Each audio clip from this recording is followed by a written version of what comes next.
Wilkins here with the #1 independent pro wrestler on PWI, Darian Bengston. Bruh, first things first, let's talk about, we are mere moments after him putting on a banger with Only King in the ring. You guys are kind of frenemies. Yeah. In a weird way, you guys are frenemies, but tell me about this match and how did you prepare for this match? So I think, with any match, you have to be realistic, right? I know that Only King is a lot bigger than me, a lot stronger than me, and I know that his hands are deadly, right? So I know that I can't go into this game trying to play his thing, right? But I think that I annoy him just enough that he'll want to try and play mine, right? Okay. So really, it's just a bait and switch. I know that he is very, very, very capable as a technical wrestler. So if he has the opportunity to step in the ring with the greatest technical wrestler in the world, because I now have a better record in produce than Zack Sabre Jr. Scoreboard.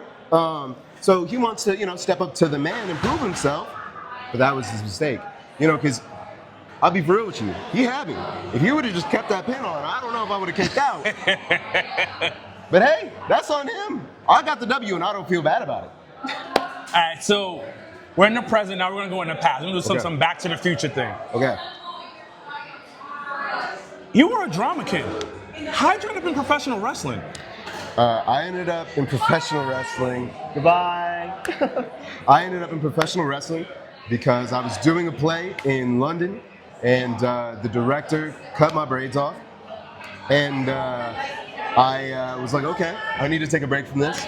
One of the homies that worked on the show. Wait, time out. The director cut your braids off? Yeah, I used to have, not like this, way more conservative. Like I had 2 cornrows and a bun, right? She didn't like it, old school, right? She cut them off, and she basically was like, oh, you were just distracting, from your face. Everyone was just looking at your hair.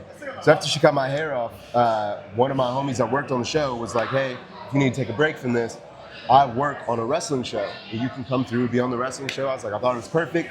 My agents wanted me to go and try out some wrestling training, and the rest is kind of history. But yeah, I got my master's degree in Shakespeare from the Royal Central School of Speech and Drama. Was this in England? Or? Yeah. Yeah. So, all right, this is a lot. This is a lot. Take care, guys. Take care. Have a good day. Got you. Okay. England. Aren't you based in Atlanta? Yes. England, Atlanta. How did this all happen? Like I want to keep this quick, but your story is your origin story. What the kids say, lore is too fire right now. I appreciate that. So how did you end up in wrestling, and then in Atlanta? So basically, like I said, my agents wanted me to go and try out some wrestling training because they had another wrestler on their books, and that was Anthony Ogogo from AEW. So I was maybe 4 months into wrestling training, didn't know that me and Anthony were signed to the same agency. He signs to AEW, says he's moving to America. COVID happens. They shut down the embassy. I have to move back to America, but everything shut down. We go into lockdown literally the week after I moved back to the States.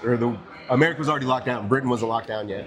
So I come back, and type of cat I am, I'm not going back to living with my parents. So even in the lockdown, I'm like, I gotta get up and get it. So Anthony was like, I'm in Atlanta, training at the Nightmare Factory. Why don't you come through and we can try and make some motion? Okay. And so DDP, Diamond Dallas Page, got us our first apartment, set us up as like a wrestling dad to us.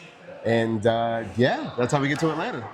That's nuts. That is absolutely nuts. So now you're training down there. How did you come up with your style of wrestling?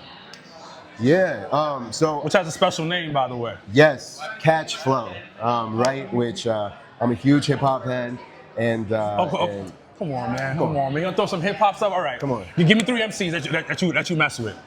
Like who I think is greatest of all time, or just like my particular favorite. This is about you. This ain't about nobody else. Give me 3. Just toss 3 off the top of the head. Okay, so I'm from the Midwest. So for me, Kanye West is huge for me. Kanye West is huge. Probably #1 for me.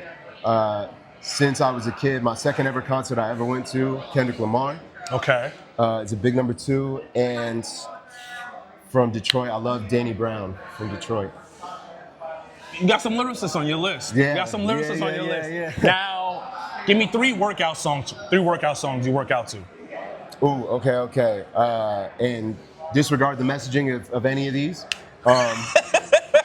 but I'm gonna say Blunt After Blunt, Danny Brown. Okay. I'm gonna say Pronto by Freddie Gibbs. Okay. And I'm gonna say The City by The Game. Those are my three. Those are my three. You got it. Those are all great. Those are all great. Now let's go back to Cash Flow. Okay. That type of style of wrestling that you came up with. Yes. And it's a little bit of hip hop and wrestling style as well. So Yes. what is it for people who really don't understand it? So because I started wrestling in England meant that I was naturally taught the British wrestling style. My trainer, Greg Burge, was trained by Tony Scarlo, who was a world sport wrestler. When I was in Atlanta, I got the opportunity to train under Dave Taylor from World of Sport, the tag team partner of William Regal.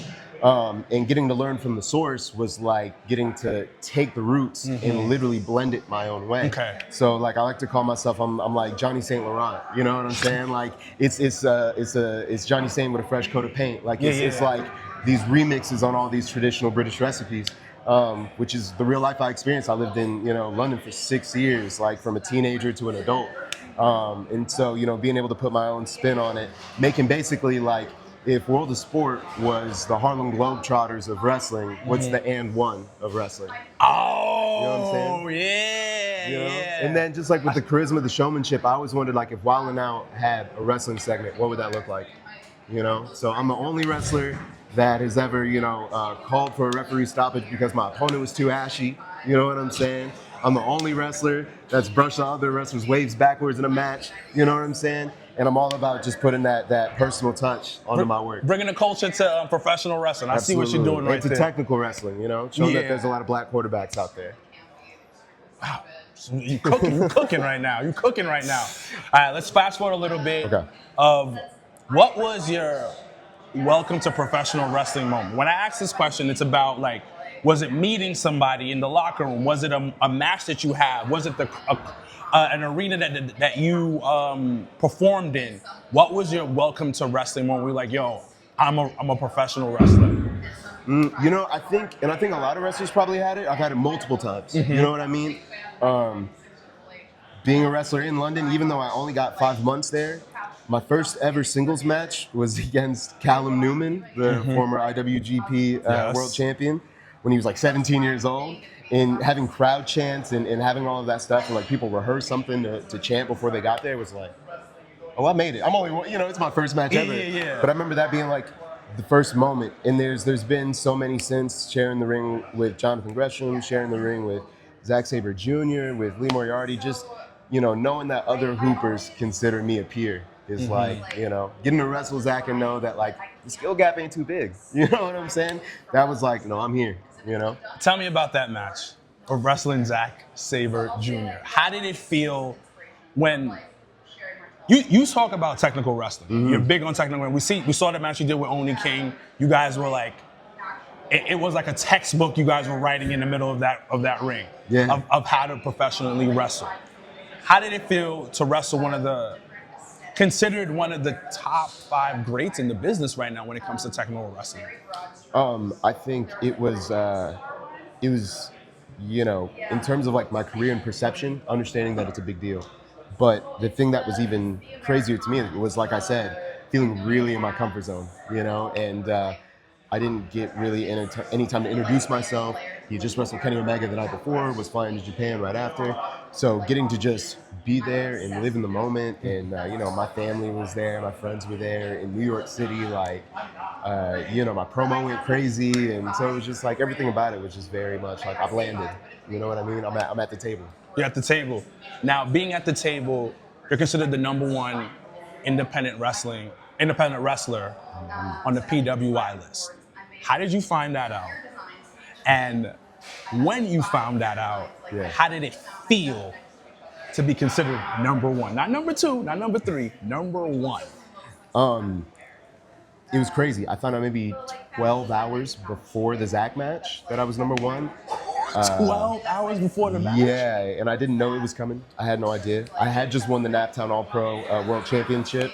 So, I got 3 belts in 3 cities across America, Graps across America. But it was such a surprise, and I've never considered myself like, even in the mainstream of the independents, So to be recognized for my work and not taking a traditional road to it was very sweet. It was very vindicating, you know what I'm saying? And now that I have it, I don't see my position in that changing very much, especially not when I'm taking as many W's and produce as I'm doing right now, you know?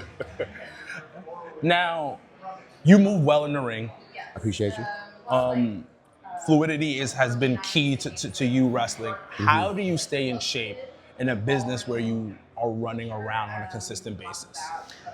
So this is the commercial portion, right? Number one, DDPY, you know what I'm saying? Especially for as limber as you have to be for the fluidity. So between DDPY, which I do weekly, and on top of that, I'm in the ring training, doing all of these same exercises for 4 to 10 hours. A week or a day? So 4 hours a day at least. Okay. 4 hours a day at least. Practice makes perfect. He's on his Kobe Mamba mentality right now. You got to. It's about staying sharp. You know what I mean? Not having to get ready. And that's the thing, because especially you look at a match like tonight, like Oni King trained his striking like I train my grappling, which is what made the difference. You know what I'm saying? So that is massively huge for me. Also, my personal trainer, Celeste De Palma, coached by Celeste, who was a peer of mine in drama school in London, helped me lose 60 pounds during my wrestling career. Also helped me get back into ring shape after my blood clot, after my 9-month hiatus. And so, those are my main things right now. And it's been very amazing and rewarding. So let's talk about the situation that you mentioned, the blood clot, and being away from the ring, being out of the business for such a long time. How did you mentally get back? Because sometimes when things like that happen to people, they're like, I'm done. I'm not doing this anymore. Yeah. I was really bad about it, if I'm being honest. I shut myself up. I isolated myself. I got very weird with everybody else because I felt just weird being around. Like I was missing out. And luckily, I'm graced with just having the most amazing friends on planet Earth. And people like Adam Priest, my tag team partner, helped bring me back in my first match, bring me back in tag matches so he could pick up my slack, And then just so many people really wanted to will me back into ring shape and getting back on my course. So I just really had an amazing support system. That's awesome. All right. Now let's go to the future. Okay. We went to the past, went to the present. All right, now we're gonna go into the future. Swoosh. Okay. What's next for you? What's next? I mean, you can't go any higher than number one in the world, other than being independent wrestling champion like Mance Warner. So, that is in my future. I see making a lot of money in my future. Okay. I think diversifying the craft is in my future. September 19th, the Pez Watley Memorial Tournament in Chattanooga, Tennessee. We're going to crown maybe the best technical wrestler in America. On Black Friday, me and Darius Lockhart are running Friday in Brooklyn, inspired by the motion picture. And it's going to be something really, really special, something that no one's ever seen before. All right. You've accomplished so much. Appreciate that. You are inspiring so many people. Now, if you could tell somebody who's getting into the business about 3 things, 3 tips, 3 words of a couple words of advice, what would it be? Number one, above all else, be yourself. Everybody else is taken, you know what I'm saying? And it might seem like a good idea to imitate your favorite wrestler or imitate your peers or people who are really, doing well. But all of us, the boys, we feel a way about you. You know what I'm saying? Because we out here and we feel like you a knockoff. We feel like you singing karaoke. So the sooner you can find out what your deal is, the better. I promise you. Secondly, be smart. Think about what you're doing. This is as much a mental game as it is a contest of wills, as much as it is, if Oni King had thought like a little bit more, he might have won. He even had the opportunity to, but he wasn't Not thinking. too much on Oni. Not too much That's on real. Oni. That's Not real. too much I on love Oni. Oni. I love you. but you could have had me. I'm just saying. I'm just trying to give you your props. You know what I'm saying? And I would say, lastly, that person that you think, screw that dude, I'm never gonna see him again. You know, you talk trash, you do whatever. Those people aren't going anywhere. 6 years later, they're gonna be in the same places as you. They're gonna be in the same locker rooms as you. You want to move up the ladder? They're also moving up the ladder. So treat people good, because you're going to be around them, and it's really awkward when you can't just be cool. So treat people nice now, because they ain't going nowhere. Well, all right. Yo, brother, thank you so much for your time, man. I appreciate you, man. And listen, congratulations, and keep inspiring people, man. Thank you. All love, man. Appreciate